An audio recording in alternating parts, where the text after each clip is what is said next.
Hey everyone, welcome back. Thank you for joining us on our new night, Thursday night. I'm your host, Bernadette. I want to remind you to like, share, and subscribe. Super chat is open. And again, welcome back to Phantoms and Monsters Radio on YouTube. We're so happy to be back. Tomorrow night, Lon will be back. We are so excited to see him. We're so happy that he made a speedy recovery. Tonight, my guest is Anna Maria Manalo. Let's welcome her. Hi. Hi, how are you? Good. How are you? Oh, pretty good, pretty good. I'm pretty excited to be here to talk about this new book that's coming out shortly, and wanted to have you be the first to know. I am so excited. Thank you so much. I truly appreciate you being on. And your new book looks amazing. All your books are fantastic, but this one looks amazing. Do you want Oh, to tell us a little thank bit you. about it? Yeah, actually, this is a book that Tom and I put together. Tom approached me, and I'll give you a little bit of a background here about how this book came about. It's actually probably one of the longest books I've ever written. It wasn't intended to be that way. Normally, books I write are anywhere from 200 to 230 pages. This came close. Well, I have to say, I think what we did was we also double spaced it, but we made the font smaller, not to belabor the point. But it's close to about 400 pages. And the reason for that is the way it evolved is Tom and I, who is a ufologist and a pattern researcher for quite a bit of time, I think over 30 years, started investigating experiencers, people who were abducted. He started by sending out questionnaires. And of the 50 questionnaires that he sent out, and these are all via the internet to people that were interested in social media, he got quite a number of responses. Of all those responses, he then started following up with them to give specific questions, to verify the reports. And of those 5 remained that had some really gripping, detailed reports. As it came about and as time went on, one of them he found out was actually someone who has had experiences since she was about 6 years old. So I would probably say October of last year, Tom and I started talking about putting together a book about his own experiences. And then he happenstance mentioned that he had done this survey, this questionnaire, and wanted to let me know about this particular woman whose name we're not allowed to disclose. So we gave her a different name in the book. And the type of circumstances she went through that I thought was incredibly unique. So what happened there is that I started talking to Thomas. What I normally do with things like these is I start to get a feeling of the person who is the center point of the book. In this case, it was Tom.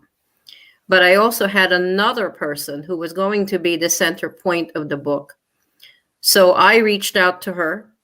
Eventually, we started calling each other every week and twice a week, sometimes even more. I started developing what I would call a storyline based on what each of them were telling me about their lives. And this particular one was unique in the sense that I usually only write about one person, or maybe a set of different events reported to me by different people. This one I found to be very absorbing in the sense that their experiences were so encompassing. They would have something happening to them in a course of a couple of weeks. Then it would go on for months. In this case, it would go on for years and years. In the case of this abductee, she's what you would call a lifetime experiencer. She still to this day has these types of experiences happening to her.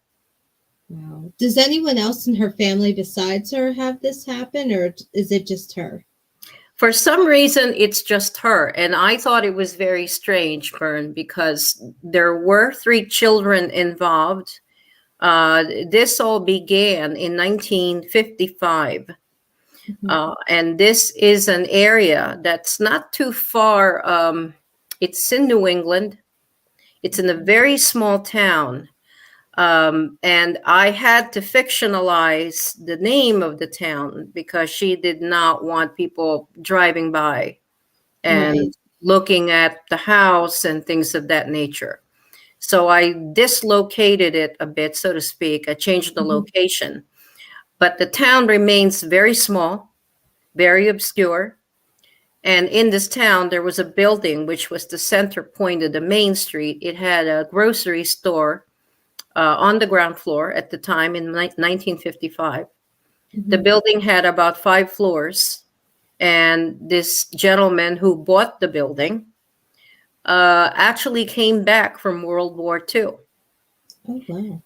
He was part of a tank battalion, from what I understand from the experiencer. And what happened to him was everybody that was in his tank, the entire, I guess, group of 5 people that fit in the tank, they were all killed. He happened to leave the tank.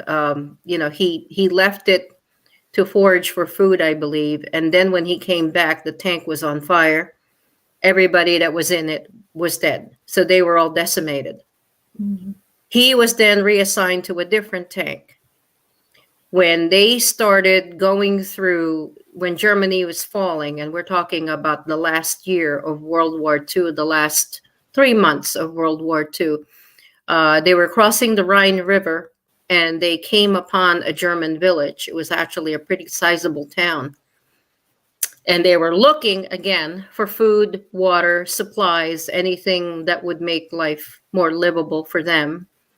And he stumbled upon a German Nazi who was actually dying.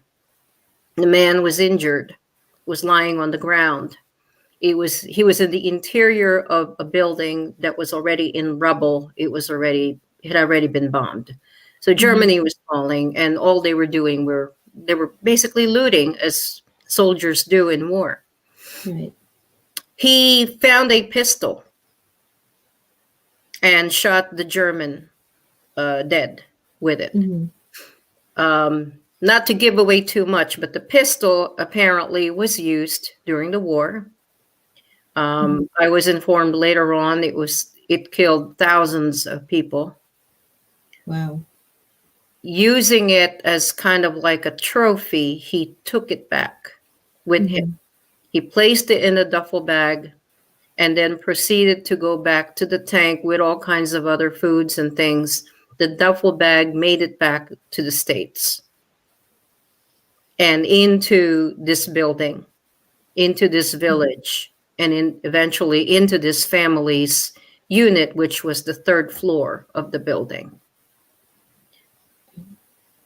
I don't really have any proof that that's what started all these things that were happening to this woman who's now in her 70s. But it seems to point to the beginning of all the very strange and terrifying things that happened in the night. The father wanted to protect 3 kids.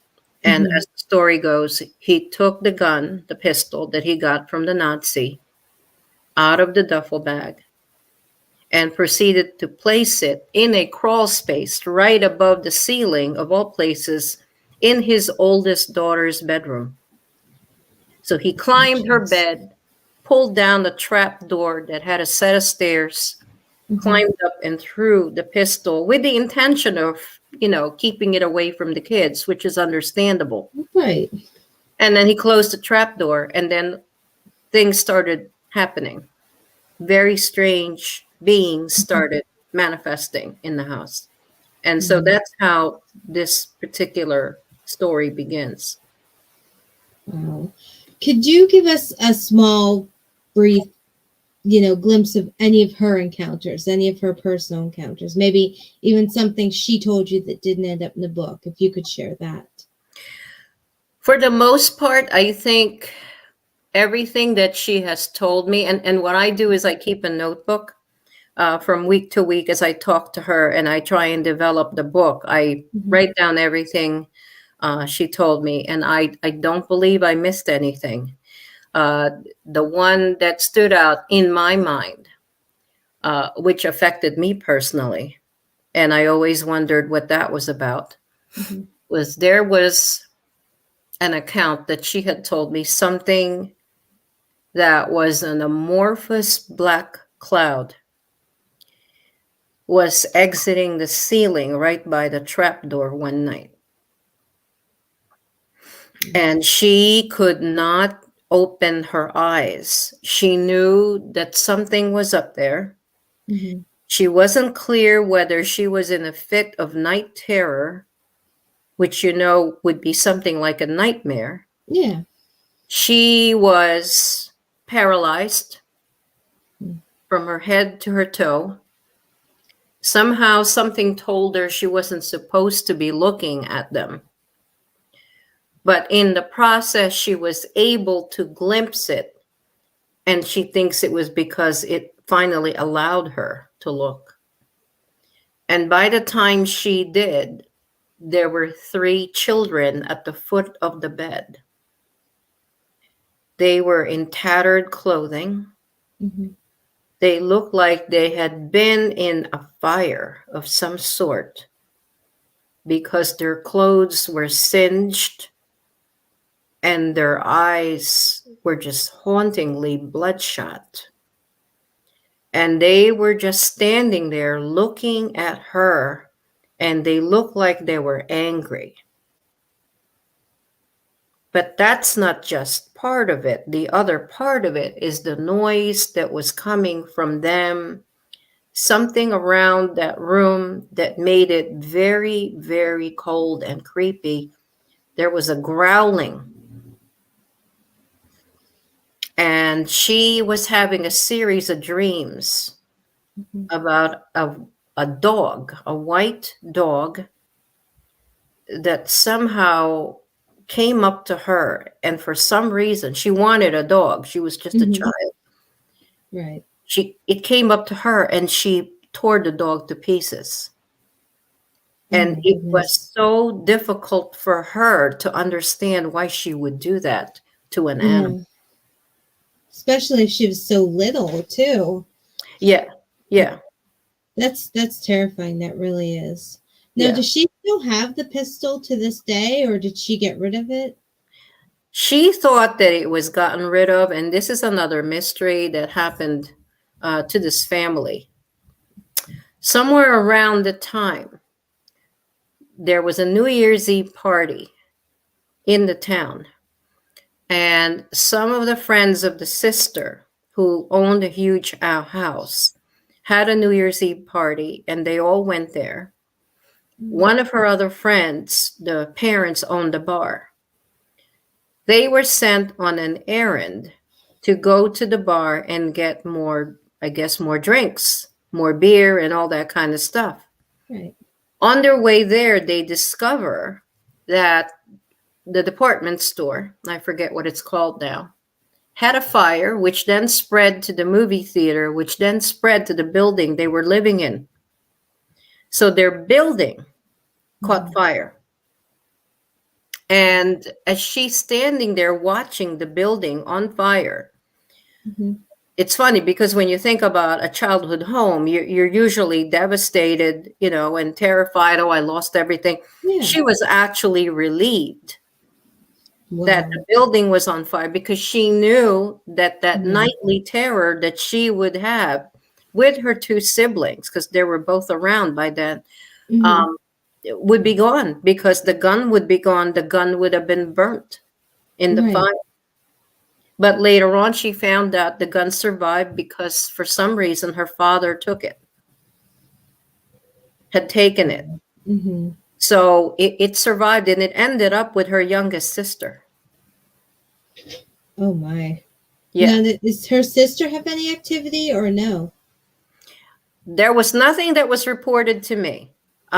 It was one of those things where it seemed like whatever it was attached itself to her. And wherever she moved, it came with her. And it's really weird, Bern, because I've never seen anything like this. And now I have to say I've seen it. Yeah. When I wrote this, I kept trying to classify in my head, am I dealing with a negative entity of a supernatural origin? Mm-hmm. But then suddenly, as she was telling me, as the book was progressing, I realized that the tone was changing, this invasive thing, whatever it was. And I think the change happened when she finally moved into this last house, which was in 2017. Mm-hmm. She started finding things in her hands. There was something right under her skin that was embedded. Mm-hmm. And it looked like some tiny piece of rice, but it was made of metal. And she felt like she was getting arthritis because of it. It would move around. Oh my goodness. Marla wants to know, are you able to tell us the title of the book? Yes, it's called The Night Visitants. It is actually coming out on pre-order on Amazon on April 1st. And then the paperback will be available on April 18th. And so has she gone to the doctor for these? Has she had x-rays done? That's an interesting question, because through the book, you'll see that she tried to go to the doctor. There were a couple of things that was stopping her. Mm-hmm. There was an issue with the husband. There was an issue with her, I guess, being kind of almost seen as an outcast in the town. Mm-hmm. She was very afraid of being ridiculed. There is one particular situation where she had her child with her in the car, trying to get away from the husband. She's on her way to the doctor to finally get herself checked out because there was something that was coming out of her eye. Oh, my Believe me, it's not a sty. Yeah, no, I believe you. Just like anything in the eyes, no, I'm not good. I'm not okay with that. Okay, go ahead. At the last minute, she decides not to go because she was afraid she would be made fun of. She would be treated like a pariah. She then turns around, goes into the supermarket, puts the child in the cart, and and this is a baby trying to reach for things that are in the grocery. Yeah. People start avoiding her. They start looking at her funny, and she realizes probably because her husband had hit her. She probably because it had a black eye. Mm-hmm. So she then went to the ladies' room with the kid in tow and the cart. She looks at herself in the mirror to discover there's something coming out of her eyeball. Oh my goodness. Oh my. Oh, so she's now in a state of panic. I don't blame her. I mean, it's not funny, but I don't blame her. Oh my goodness. Yeah, so things start to change to where it now looks like it's an alien abduction. Mm-hmm. This is such a baffling situation because we went from a haunted object that was brought out of Germany to definitely an infestation that just pretty much made her miserable. I mean, she's a very strong woman to this day, but I think it affected her relationship with her parents even more. She wasn't close to them. And then after that, she wasn't even closer still. No one believed her. She grew up feeling like the only ones that really were by her side was her brother. Yeah. And it was a good thing her brother was there. Her brother was pretty much the one that believed her first, I believe. And then there was her son, and then finally her daughter, and then the other son. But all throughout this, she soldiered through being alone, through all the ordeals that she went through. The other person who alienated her was her own husband. So it made the situation even more difficult. Right. I can imagine that, especially with somebody who you're supposed to be married to and they're supposed to, kind of be your person. They Mm-hmm. do that to you. So yeah, I Mm-hmm. totally understand that. But so I have to ask before we move on, did the thing come out of her eye? I think eventually it did, but the Mm-hmm. one that was in her hand, Mm-hmm. she was trying to manipulate it. It fell to the floor. It Mm-hmm. rolled to where this, and there's the other situation with the dog that I can't even imagine happening. Mm-hmm. But anyway, it rolled to the floor. She was afraid the dog was going to end up getting it. She Right. picks it up again and puts it on her palm, and it just disappears into her Oh, skin. oh my goodness. So she still has it in her today as of, So she must still have it in her today. oh my goodness, that poor woman. That is very scary and just sad too, as Yeah. well. Oh my goodness. So Yeah. then you said the other gentleman, the investigator, he's having things happen to him as well. Okay. So the investigator is none other than my co-author.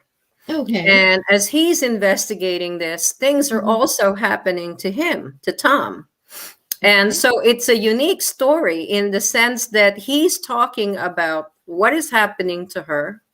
I am trying to chronicle what in fact is happening to her, but at the same time that he's investigating this abductee, and in addition to a few others, things are happening to him that he can't classify. And I think that what's a revelation for him is that finally he realizes he also is an experiencer. One of the things that's remarkable about this is that it's, coming from the way or his point of view, he sees them as a series of dreams. Tom has points in his life where he was told he needed to learn to meditate. Mhm. In the beginning of the book, he talks about how he found a UFO group on Facebook, actually, that meditated to get UFOs to show up, actually meditating to encourage these saucers to show up Right. in the sky or, manifest in some way. Yeah. So he was going to join this group who were meeting. I guess it was like a virtual, but then they had to meet in person because you have to be standing outside for these things to happen. Obviously, he was Right. about to do that, and then he thought, okay, what if I tried it myself? What if that was something I could do? And then he had a very telling dream. And in the dream, he was actually lying in bed. The bed somehow was in a different position from where the bed usually is in the room. Mm-hmm. And there were two figures on either side of the bed. And they appeared to him. And once again, I think this is a screen memory. I don't know that they're actually American Indians. They could be, Mm-hmm. but that's what you and I would think would Right. be more acceptable to us. I mean, you and I are not, nor anyone I know, comfortable looking at an alien with almond-shaped eyes, as they traditionally are called. You're more No. likely to see people, maybe historical people. So that's what he saw. He saw on either side of the bed what appeared to be two American Indians. And their last thing that they told him was, just ask. Just ask. That's interesting. Yeah. And that's when things start to happen to him. Because Mm-hmm. then he started to go outside his patio, in his own home, and he would face the tree line where there was a wooded area past the Mm-hmm. property, and he would close his eyes, sit on an Adirondack chair, and start meditating and asking. He never thought anything would happen as a result of it. This is all new to him. Mm-hmm. And then things started happening. Now, does he have any implants or anything that he knows of? I don't think he's aware of them if he has Mm-hmm. them. He's never shared anything like that with me. What's interesting is that he does interact with them. Mm-hmm. They do respond to him. And the interesting about this is the publication of his books tend to coincide with a major sighting Oh, wow. of the night before he uploads. He's a self-published man. We self-published this particular book. Okay. And we were always been curious, is something going to show up at Mhm. our doorstep or in the sky when we upload the book Right. finally on the on the 18th? Mhm. But what he found is that they were responding to him. They were interacting with him. Oh, wow. And he was led down this path, not by happenstance. It seemed by design, that Mhm. somehow he was fitted into that design. Now, is he just the only one, just like the lady in the book? She's the only one in her family. Is he the only one in his family? I believe he is the only one in his family. And that's the funny part, because usually when these things happen, other family members are involved. Yeah. There has been some people that have read the book before publication. They wanted to review it, take a look at it. And one made a comment. It sounds to me like she is one, and perhaps even the children and the grandchildren will follow. Wow. Who knows? That's something that really is. Yeah. Now, have you had any experiences since you've, been his co-author and speaking to this lady who's had this experience? Have you had any visitations Well, that you Bernadette, know I of? think you must be psychic. You know. Well, I've written so far 4 different books. Mhm. And I would have to say that of all of them, the book before this, I thought I would have had some kind of visitation or some experience. Right. I'm not usually a person who gets nightmares. I sleep very well every night. I mean, obviously, if I have allergies, I don't, as I do Right. tonight. Who does? Yeah, Let's who be does, honest. right? Exactly. Um, when I published Unholy Structure, when Beyond the Fray, my publisher, published Unholy Structure, which is Right. about a haunted inn. And it's a I great thought, book. yeah, oh, thank you. Thank you. I thought maybe something was going to happen in my own house, because the Mhm. activity there had followed the investigator Right. at some point. And we talked about that in the initial few weeks before I actually sat down and wrote that book. But nothing happened to me. Nothing happened to me at all. In this particular one, the first couple of months, and I would say this happened probably in November, Mhm. I had some concerns after a lot of information was shared with me. Um, they always say, let sleeping dogs lie. Right. And I wondered if this was one experiencer, because the case was very active, whether I should in fact touch it. Mhm. I refused a number of stories that were shared with me Mhm. because they were very active cases. And what I sensed the infestation was about was more of an origin I wasn't prepared to handle. Mhm. This was one of them. So I had to take a back seat and think about it for about, I would say, 2 to 3 weeks. I consulted a few people about the case, which I've acknowledged in the book because I have called them a number of times um, to see if I was actually passing the boundaries of safety. Right. Um,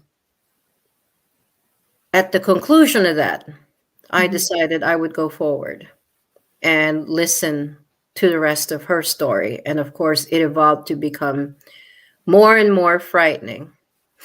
And then there was an event, which was a nightmare that was shared by both Tom and I. And this is probably the first time I'll talk about it, because I'm not part of the book. I'm basically the one who wrote the book, but I did not put myself You're in the it. outsider looking in. I'm the outsider looking in. And there's probably one particular conversation where Tom asked her to reach out to me, but that's about it. So she had told me a certain event that happened to her, but it wasn't really very specific. But I got the distinct vibe that it was very troubling and it was very absorbing, and it was something that kept Tom awake for a number of nights. I followed up with a phone call to Tom to ask him if she had told him about this particular event. And he shared with me that's why I had to stop for a while, and I had to put the phone down and I had to stop contact because it was bothering me too much. So here it is. So one night I had settled in, and it was probably at this point, it wasn't even that late. It was probably 9:30. I had settled in and promptly fell asleep. I would say it's probably a couple of hours later, not even 12 midnight yet, when I felt my bed was shaking. It was pitch dark in the room at that point. My husband is a football, baseball, you name it, sports fan. So he watches all the games late at night. So he was at the other end of the house in the living room, and he was watching his game. I was pretty much alone on the second floor. What is interesting is that we have 2 dogs in the house, but neither dog woke up. The bed was shaking. It was shaking so hard that it woke me up. And something told me not to look. So I didn't. And I felt something palpable close to the lower right-hand side of my bed. Whatever it was very dark. It was shapeless. And I distinctly heard chains being dragged on the floor. Oh my gosh. Now remember, well, you won't know this, but I'll tell you this. The entire bedroom is carpeted.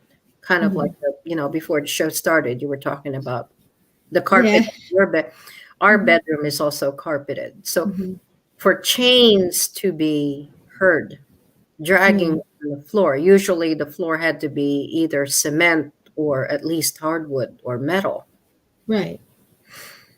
But you could hear it, and you could feel the weight of the chains that this being was dragging, and it was coming towards me. I've only had one other experience like this, but it had nothing to do with an entity. It had nothing to do with chains. It was more a voice that I had heard, and it was the temperature of the room that plummeted. In this case, the room also got very cold, but the sound of chains I will never forget. And in fact, yes, and I felt like someone was really intently trying to get towards my bed, closer and closer and closer. Oh my goodness. I was fortunate enough that I was able to reach out a hand. God knows what I would have touched over there, right? Right, exactly, yeah. You're braver than I am. I'm just going to say that. You're braver than I am. But I was able to reach for the lamp, turn the light on. And of course, when you turn the light on and it does come on, there's nothing there. Yeah. So I instinctively reached for a crucifix. And I have, just by practice, because I'm Roman Catholic, it doesn't mean it's the only thing that's, viable there. I reached for the Holy Bible that was on the bedstand, and I put it right next to me on the bed with the crucifix right on top. Right. I kept the light on for as long as I could think, probably about 5 minutes. And then finally, I shut the light off again. This time, the bed started shaking violently again. So finally, I shot up. I turned on the light and got out of the bed, and I started looking for a reason Mm-hmm. why the bed was shaking. Right. So I went downstairs, got a drink of water, told my husband about it, and he said, I haven't felt anything in the house. Mm-hmm. So if you're thinking there's a mini earthquake, it would have been the entire house. Yeah, he would have felt something. Yeah. So I went back upstairs, and at this point, I kept the light on. I don't blame you. Yeah, until he came up, and, Mhm. and I said a short prayer. Mm-hmm. I put the Bible back where it was. It was still very visible, the crucifix, and then the activity stopped. And you haven't had any since? Nothing's. I haven't occurred had since. anything since. Yes, nothing. And I swear to the audience, I do Mhm. not drink. No, and you could see how it's affected you. Just the look on your face when you're telling it, you can Yeah, still see yeah, it. It yeah. gives you that like guttural fear feeling going back and just retelling it. So, yeah. And you know, Bern, I was born and raised in a Mhm. haunted house. I came Right. from a haunted apartment into a haunted house, which was even worse. Mhm. So I know exactly what it feels like. And Mhm. and this is one of those that really, really brought back a lot of memories. And I never thought I would have. I was already at this point halfway through the book. Mhm. And I had to stop for about a week to reassess Wow. what that was about. Then did it make you want to stop, like completely stop writing the book and give up on it? I called another friend who happens to be an exorcist, and I shared with him a little bit about what was happening with this woman, without naming names or locations because I Right. have to honor her anonymity. Mhm. And he said there's prayers of protection. If you want to continue writing the book, I would suggest you do this on a daily basis before you actually write the book. Mhm. And I said, okay, because most of the time I'm alone when I'm writing it, Right. only because it's easier to concentrate. I used to write in coffee houses where you could hear, Mhm. sounds of Yeah. people talking, which made it less, I would say, less invasive in a sense. Right. This one, I was really deep into writing it, so much so that it felt like I was actually living it. I was Mhm. living what she was going through. It got to the point where there were some very difficult Mhm. chapters that in writing it, I realized how profoundly terrifying her life was. Mhm. Um, and I think it affected her so deeply that she wanted to share it, which is why I think she decided finally to share what had happened to her all those decades of her life. And you're the type of writer who you take the reader to that place. So, like you're saying that you've gotten that involved. Well, when you read your books, you take the reader to the place. Like your last book, Unholy Structure, you put the reader in that house. I Whether we tried. wanted to be in the house or not, you put us in that house. Because when I was reading it, I don't want to be in here. But I mean, you put the reader in the middle of the situation, so we feel like we're with the teams, or we're with the people, or we're with the people with the haunted objects, like one of your previous books. I mean, you're that type of writer. Thank So you. yeah, Thank you. very. I hope so. But I mean, that's very scary. I hope you never have anything like that again happen. Yeah, and I've learned to protect myself, I think, by consulting other paranormal investigators. And I'm not a paranormal investigator. I used to Mhm. be a UFO investigator. And that in itself is terrifying when you're Right. actually on the ground and you're with just a couple of people and you're Mhm. trying to figure out what's out there. Kudos to them. I'm just sitting back now, and I Mhm. am one step removed from the situation. I did not go to her house. I did not visit the town she was in. I think to do that would really put you in that situation. Yeah.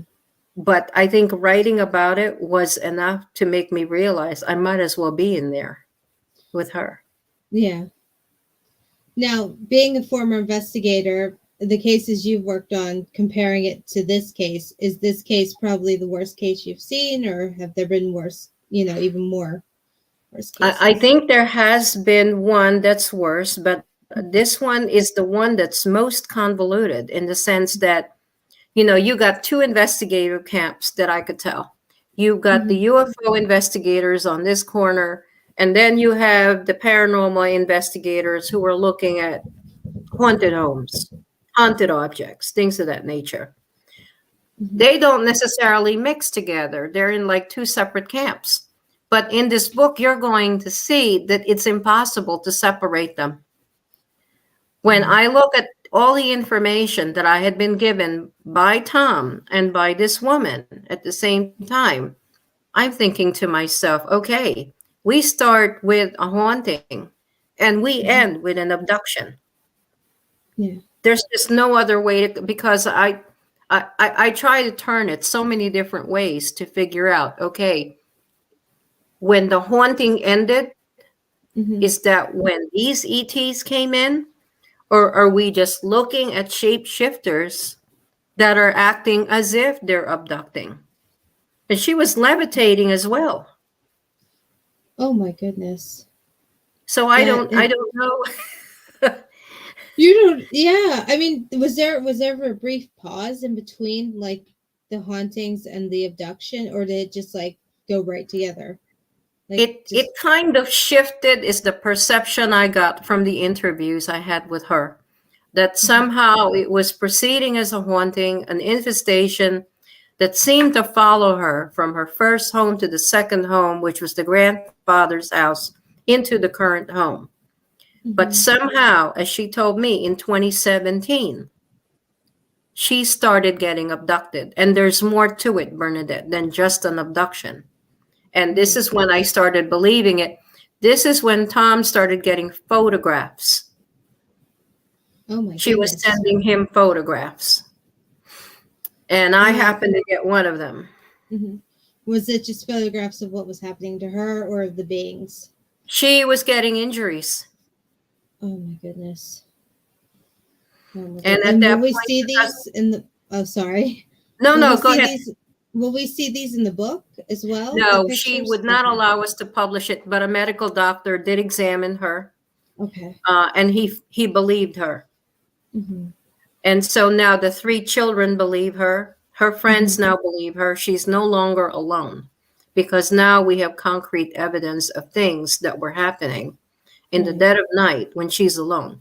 The husband passed away way back. He was involved in a tragic accident. And that in itself is kind of scary how that happened. From everything you've told me, I wouldn't be surprised. I don't even know if I want to know. We have a question from Nancy Malcolm. She said she'll be reading the book because the readers, reading this book caused the readers to be targeted by the same entity that came to your house. I hope not. I mean, when you're reading a scary book, and this is not just this book, but any book out there where there's a nonfiction element based on a true story, usually you're so far removed from it.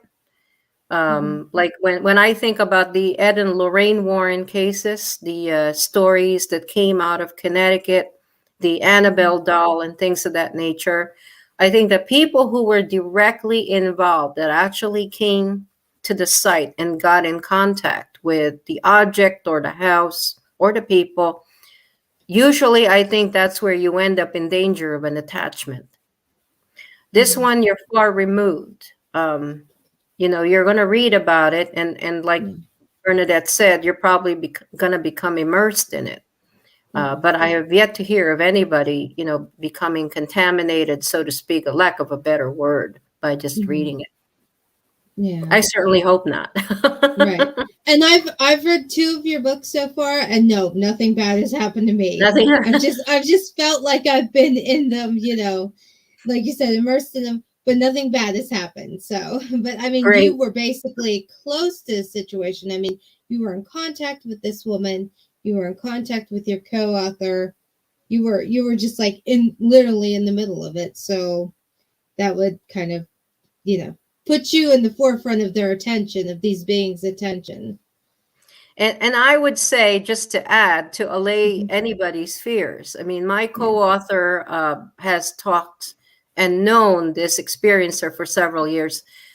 Nothing has ever happened to him except for that one dream that he had. And I think, because when you're talking to someone for a sustained period of time, eventually, because we're by nature empathetic people, we end up kind of like thinking about it. Mm-hmm. And feeling their pain. And so it kind of invades our own consciousness when we're least likely to expect it, which would be at night. Right. Now, out of all the cases you've dealt with, from any of your books, what has been your favorite? What has been my favorite? Yeah. I'm going to make you pick your favorite child. Oh. It's hard to pick one, because there's always something interesting about each one of them. When I was writing Haunted Heirlooms, I was really just shocked at that animal that came out of the urn, whatever that was. Yeah. That to me was very puzzling. Another one was a gentleman who's a friend of mine, actually, who really almost went into therapy because of of all things, a lithograph. Oh, wow. A lithograph that came into his antique store that he tried to get rid of, that changed according to the people who were looking at it. Oh, my goodness. This is something he wasn't expecting. His business almost tanked because of it. He really had a very tragic. As soon as he got that lithograph, parents died tragically. And the last thing he remembers, that his wife remembers as well, is that they were looking at that picture. Oh, that's sad. Yeah. Yeah. And how would it change? Like, what was it a lithograph of? Do you remember? There was a castle in the background, and there was a young girl on a swing that was swinging. And he sent me the lithograph, and he cautioned me about looking at it. And I briefly looked at it. I saw a castle. Oh, no. And I saw a young girl on the foreground on a swing, swinging. And I remarked to him, I said, "Sam, the castle's on fire." And he said, "No, it's not." Oh, because the windows had flames all over it. He said, "No, it does not." And I said, "Okay, is there a girl?" "Yes." "Is she on a swing?" "No, she's standing facing me." And I said, "Sam, the girl's on a swing." Yeah. Like, I know what I'm seeing. Yeah. So I don't know what causes it to change. To tell you the truth, we still don't know. Do you still have it as of today? He finally was able to give it to a woman who was interested in all kinds of mystical phenomena. She lived in a huge house that had a turret. And what we thought was uncanny was that the house that he finally went to get rid of it, the house looked like the house in the lithograph. Oh, my goodness. It had 2 turrets. One of them was like a museum. She had things behind glass, antique books, paintings, all kinds of different things. It was actually the top of her library, excuse me. She had a library on the lower 2 floors, and then she had a spiral staircase that went to all these different preserved antique books, and in between she had walls, and that's where she put the lithograph. In the turret, behind glass, where people couldn't easily access it and they couldn't look at it. unless they went up to the library and actually climbed up the spiral staircase. Mm-hmm. I bet the lithograph is happy though, because it's basically in a place where, where it looks like it. You know what I mean? Like you said, Yeah, it yeah. looks like the It's castle. right. So It's maybe it's calmed preserved. down. Yeah, yeah. And it's weird because if Mm-hmm. you saw what I saw, and I know Mm-hmm. I saw a castle with the windows seemingly with fire, tongues of flames coming out of Mm-hmm. them, out of the turret. The turret looks just like the turret where the place is actually, where the lithograph is actually housed. The Oh lithograph, wow. by the way, folks, is nothing but a type of painting. And what people do is they, and there's several copies of this. I don't know where the other copies are, but usually you take a piece of steel, you carve an image into it, you put paint on it, and then you press down onto a piece of paper. The piece of paper is the one that becomes the lithograph. That's what that is. Let's see if I can put that. Mortal Clown says, "Wonder if the lithograph found its way home." I agree with her or him. Probably. Yeah. Yeah. No, Yeah. I agree with them. I mean, because that's amazing. I wonder if these things do that. Like, it was just angry at every place it went. Like, it came to you and it showed fire. It was at that guy's shop and it was showing different, places. Because it's like, this is not where I'm meant to be. This is, Mm-hmm. this is not my home. I don't want to be here. So it's just kind of like a child in the way throwing a tantrum. Yes. Yes. Yeah. And it's very strange because I think that it had such a traumatic effect on some people that when they Mm-hmm. saw it, they gasped.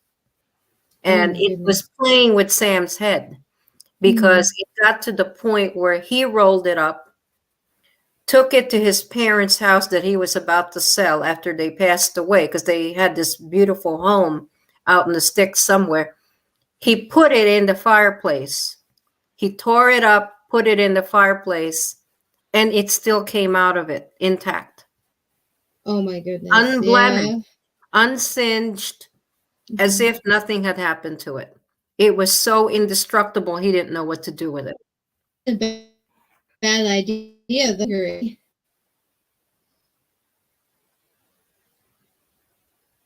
Did I lose you? Yeah.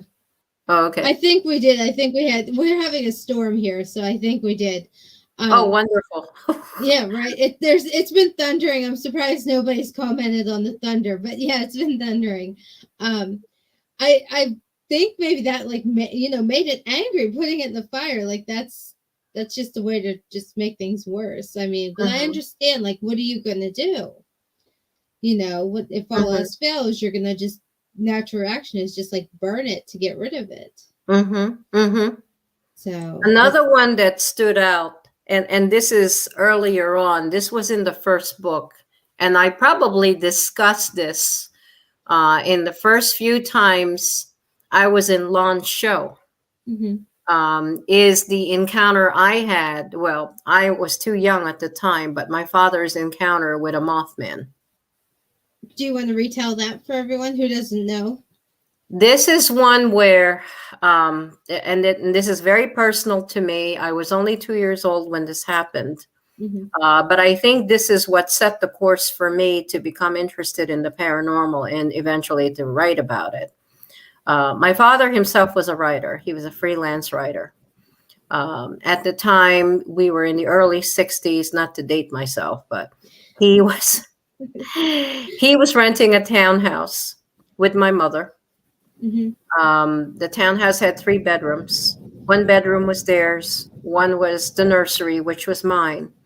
And Hmm. in between that, he had like a little den where he had a typewriter. It was like one of those Smith Corona typewriters, made of steel and all that, Yeah, the nice ones. Yeah. the nice ones. Yeah. And as things went, as they lived in the apartment, and it took a few weeks for this to happen, he would start writing after dinner.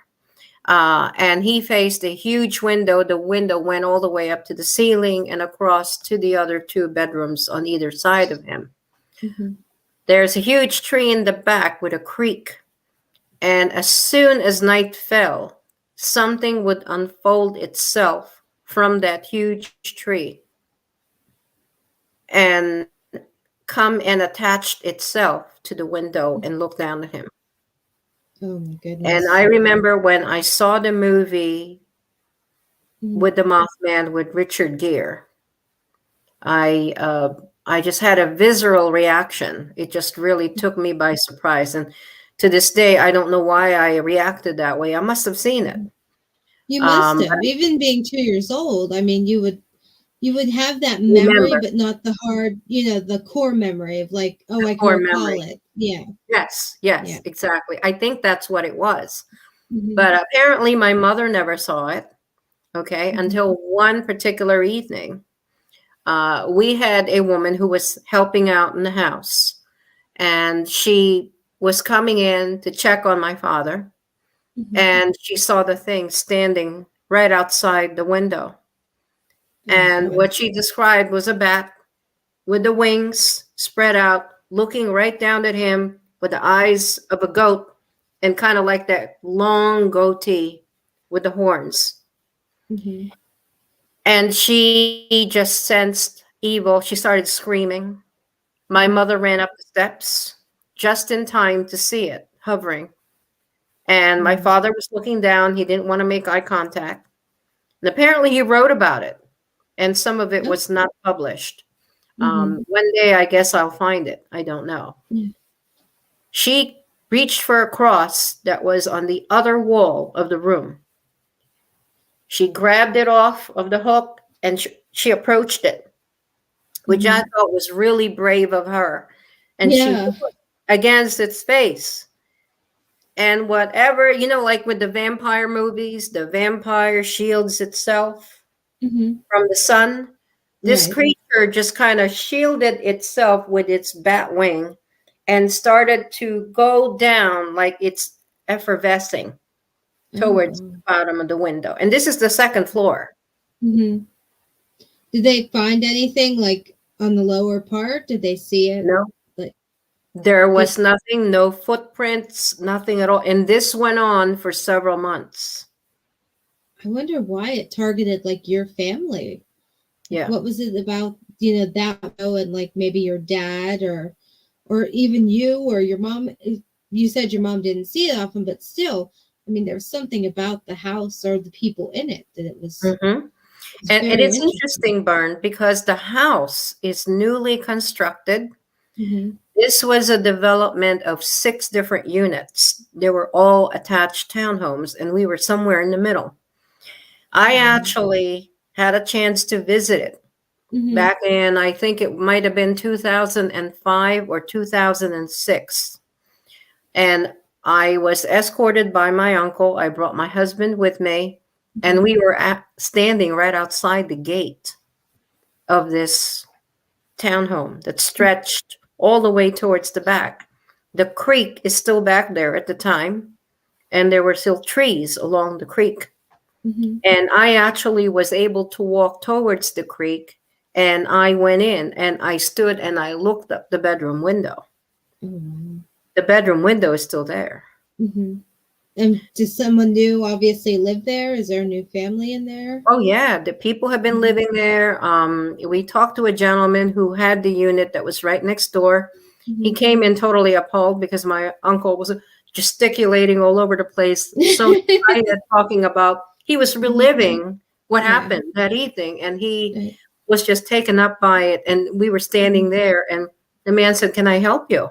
And so he proceeded to tell him, and he let us in. And he said, "Well, then this is the unit you're talking about." I don't think anyone has ever encountered anything. Wow. That was going to be my next question. Did the neighbors have anything happen to them? Has the people since had anything happen? That was going to be my next question. You have to remember, this was in the 60s. And by the time I saw it, it was like 2005 or 6. So we've had a myriad of families going through there because it was a rental. And when by the time I saw the house, it was no longer new, obviously. It actually looked a little bit run down. I mean, all the units were all painted the same way, but you could tell it hadn't been painted in probably 30 years. Right. But they said that they've never known anything to happen in that unit. Wow.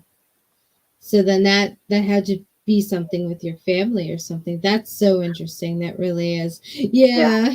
But at least you never saw it again. So be thankful for that. I would be thankful for that. So Well, I wouldn't say that, Bern. I wouldn't quite say that because this thing followed us to my grandmother's house.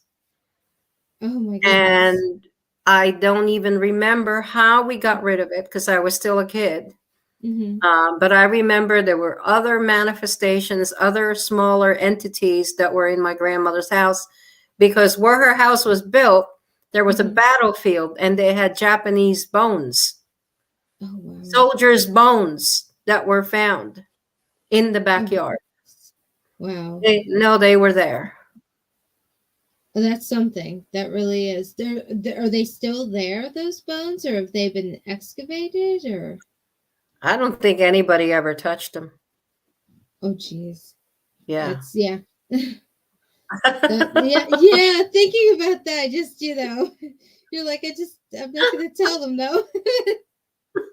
But, oh my goodness. But you guys did eventually get rid of this thing that had followed you from the townhouse. Well, I think we moved to the U.S. My grandmother stayed in the house. Other family members have moved on in different places. It was one of those things where you kind of just accept, that's the old Japanese soldier jumping over the gate.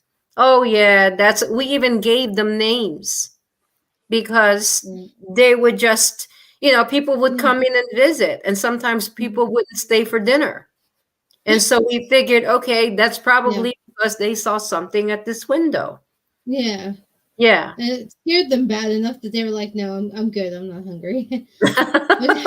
I actually had something like that happen to me as a kid. We had been talking before the show, and it happened in that bedroom I had told you about. Oh, yeah, my mom had brought some friends over, and she's like, my daughter's claiming the house is haunted. We had just moved in. We hadn't lived there long. I'm like, it is haunted. I'm like, there is a man in this house. It's haunted. And her and her friends were like, no, your kid, no. And all of a sudden, it was like a one-story. Like, so if you stood outside my bedroom window, you could be seen. There was no hiding. You could be seen. A man started laughing outside the window. A very deep man's laugh. And the look on their face, they were like, we have to go. And they left, and they never spoke to her again after that. So, is that the Hat Man that you were talking about, or is that a different one? No, that's the Hat Man house. Yes. Oh my gosh. Yeah. And this was in broad daylight. This was like in the afternoon. And there was gravel, there was twigs. So if somebody was out there, you could hear them standing there or walking up to the window.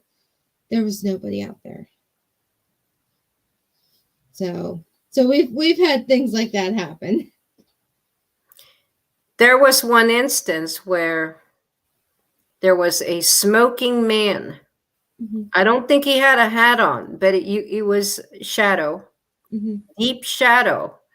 And you could feel that there was something out there. But you could also feel that whatever it was wasn't alive. And I remember it was right outside. My grandmother's house had 5 bedrooms. The 5th one was a guest room, which was on the ground floor, right behind the kitchen. And most of the activity was around that room for some reason.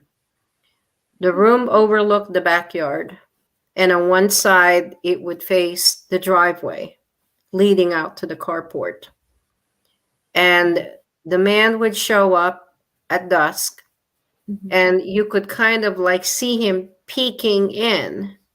And it's just suggestion of eyes because it was always veiled, but you could see the cigarette smoke coming out. And sometimes you can even smell it. Oh my goodness. Yeah. That's very creepy when that happens. That is. That one I didn't include in any book. So that's exclusive. That's exclusive. Well, thank you for that. That's amazing. So as we come to the end of our time with you, do you want to tell everyone where to find you and what you have coming up next? What's the next book after this going to be? Oh, okay. So Night Visitants is the latest one. Comes out April 18th on Amazon. It's going to be Kindle and paperback. The next one there is going to be, I'm actually co-writing another book with another gentleman. But that's just a brief stint that I'm doing. And then after that, I'm doing The Talisman, which is about 3 guys who are roommates in a Victorian house and what they discover in the attic of the Victorian house. So that's coming up. Yeah, that won't be released until September. But people can find me on Facebook. They can find me on TikTok, Twitter, and Instagram. Basically all under my name. Actually, Twitter is after my dogs, at Fox and Roseanne. That's the tough one to remember. But my name is always attached to everything. So if you want to find me, just type my name up and it'll come up. I also have a website, which I put blogs into. And right now I have giveaways if people subscribe to my website. Sounds great. I will definitely have to try to have you back before September, before I have to take time off. So, you know, but yeah, I will definitely have to have you back again because you're one of our favorite guests. So, thank you. I appreciate you coming on and being our first guest, the new season, if you want to call it that. But thank you so much. This has been so much fun. This is my pleasure. Thank you so much for bringing me back. Thanks so much. Have a good night, Anna. Okay. Bye-bye. Bye. All right, everyone. Thank you so much for sticking around. Thank you so much for just being here and sticking with us during the hiatus. Tomorrow night at 9 p.m., Lon is back with his report show. We are excited for that. So come hang out with us in the chat. It's going to be a great time. Come welcome Lon back. We're just so happy to have him. We're so happy to be back. So until next Thursday, when my guest will be Robin McCrae, who is a Bigfoot psychic and has different communications with Bigfoot as well. I'll see you then at 8 o'clock. Bye, guys. Have a good night.